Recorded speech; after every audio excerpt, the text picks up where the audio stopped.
A U.S. military transport plane ready for takeoff from the airport at Ouagadougou, capital of Burkina Faso.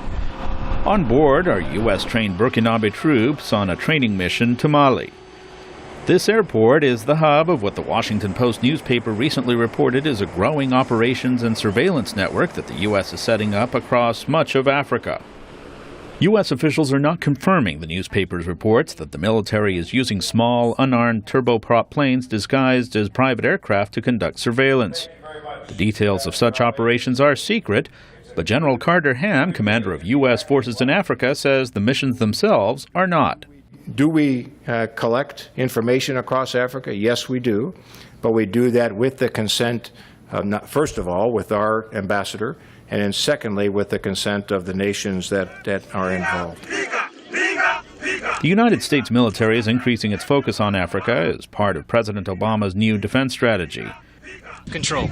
That strategy calls for U.S. forces to enable partner nations to deal with security threats in the face of growing activity by militant groups, including Al-Qaeda in the Islamic Maghreb, Al-Shabaab in Somalia, and Boko Haram in Nigeria.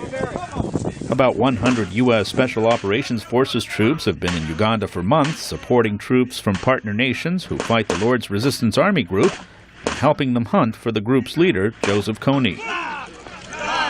General Ham says the troop stay is temporary, and the U.S. has no plans to build any new permanent bases in Africa. But we are not seeking, other than Djibouti, any long-term U.S. military presence on the continent. Camp Lemonnier in Djibouti is the only permanent U.S. base in Africa, serving as a jump-off point for efforts to fight threats in bordering Somalia, across the Red Sea in Yemen, and other parts of the Middle East. Luis Ramirez, VOA News at the Pentagon.